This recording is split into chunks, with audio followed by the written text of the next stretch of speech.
Hello everyone, welcome to my YouTube channel. ఈ రోజు మన టాపిక్ వచ్చేసి హిందీ భాష का उद्भव और विकास। హిందీ భాష का उद्भव और विकास। హిందీ భాష అనేది ఏ విధంగా ఉద్భవించింది మరియు ఏ విధంగా డెవలప్ అయింది అనేది తెలుసుకుందాం।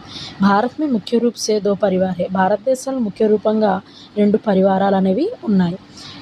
ఫస్ట్ ఆర్య పరివార్, ద్రావిడ పరివార్। ఆర్య పరివార్ ఇదేమో మెయిన్గా ఉత్తర భారతదేశంలో చెప్పబడే భాష అన్నమాట।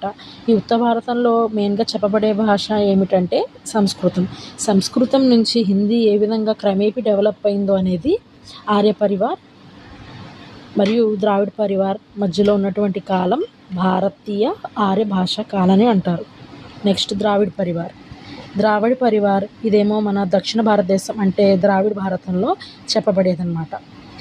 దీంట్లో మనం మెయిన్గా భారతీయ ఆర్య భాష కాలనేవి 3 భాగాలుగా విభజించబడినాయండి।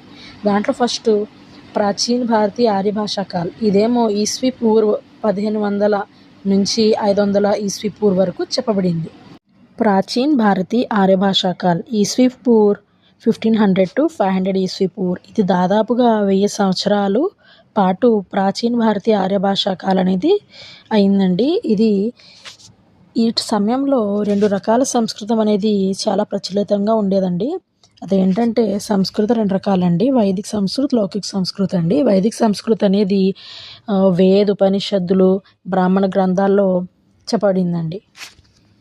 మెయిన్గా వైదిక సంస్కృతం అనేది పురాతన రూపంలో మనకి ఋగ్వేదంలో చెప్పబడిందండి ఈ వైదిక సంస్కృతి గురించి అండి। నెక్స్ట్ అండి లౌకిక సంస్కృతి, ఇదేమో మన రామాయణం మహాభారతాల్లో ఎక్కువగా ప్రాచుర్యంగా ఉండేదండి। అంటే మెయిన్గా ఈ సంస్కృతం అనేది మెయిన్గా రామాయణం మహాభారతాల్లో చెప్పబడింది।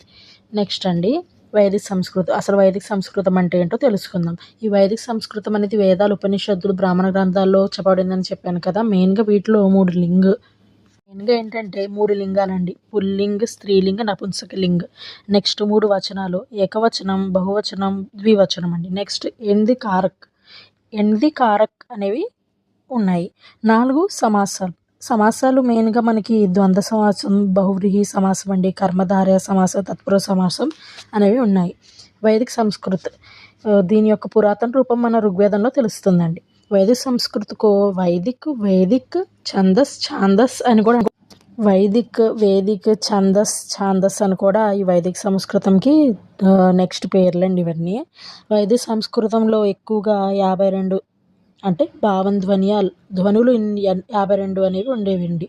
స్వర్ అనేవి 13 అండి, వ్యంజన్ అనేవి 39 అండి।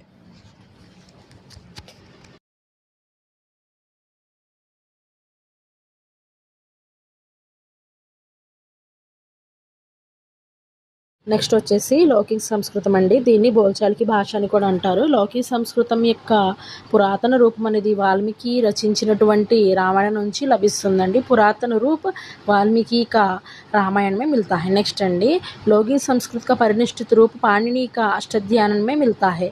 పాణిని రచించినటువంటి అష్టాధ్యాయనం నుంచి మన లౌకిక సంస్కృతిగా పరినిష్ఠిత రూపం అనేది లభిస్తుందండి। దీంట్లో 48 ధ్వనులు ఉంటాయండి, 6 సమాసాలు ఉంటాయండి। Please like, share and subscribe.